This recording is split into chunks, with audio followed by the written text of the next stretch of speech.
so I'm back to do the questions. Let's this out. All right, question 13.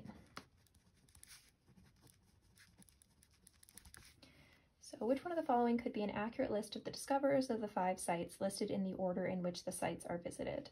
So key deduction, F has to be 4th, so I can eliminate A. What else? O can't be last. Okay, nothing I can eliminate based on that. G happens exactly once, so D is out. Okay, what else?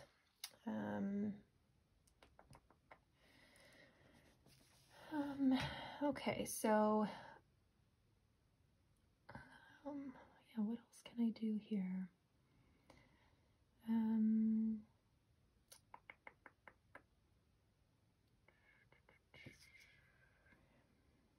G has to be 10, so G is either 3rd or 5th. So can't be 1st, so B is out, and can't be 2nd, so C is out. So B is the only possibility. So we have F, O, G, F, F. So this would definitely be 9, this is 10, this is 9. So if it's not O, it can't be 8. So that's got to be 9. And this one could be 9 or 10. Still have options there. So that's one acceptable solution with a variation. Okay, for E. Question 14. If exactly one of the 5 sites the tour group visits dates from the 10th century, then which one of the following cannot be a site that was discovered by F? So if exactly one dates from the 10th century, it's got to be the 3rd one, and that's got to be visited by G. Right, that happens exactly once. So the site visited the 3rd. C is the correct answer. That has to be visited by G, not F.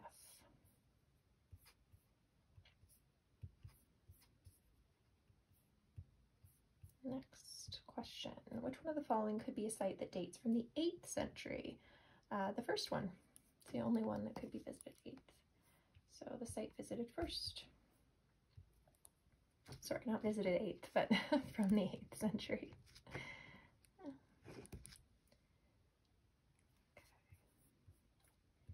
16. Which one of the following is a complete and accurate list of the sites, each of which cannot be the site discovered by Gallagher? So the 1st, the 2nd, and the 4th. E is the correct answer.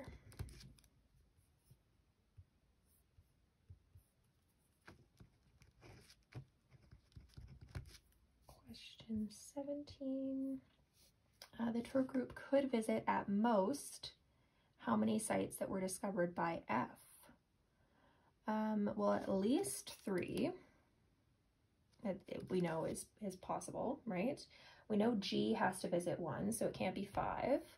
So the maximum isn't 1, it isn't 2, and it isn't 5. So is it possible that we don't have any sites visited by O, and we just have 1 site visited by G and everything else is visited by F? There isn't anything in the original rules that prevents that, right? So each site was discovered by exactly one of the following archaeologists. It doesn't mean that each of the archaeologists discovers at least 1 site. So I would go with D there. There's no reason that we couldn't just put F into this spot and create another acceptable solution. The only time that O has to discover a site is if it's from the 8th century, but there's no reason we have to have something that's from the 8th century. Yeah, so we could have 4 Fs and 1 G, and that would be totally acceptable. So yeah, D4 is the correct answer.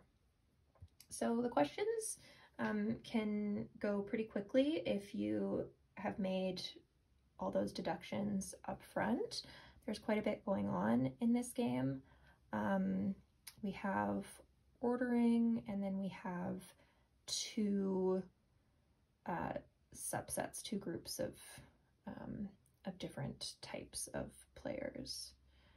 So that definitely makes it complicated. And then with the types of rules that we have some sequencing rules, and then we have, you know, rules about like the number of different types of players, and we also have a conditional. So yeah, definitely some complexity to this game. If you have any follow-up questions, please let me know.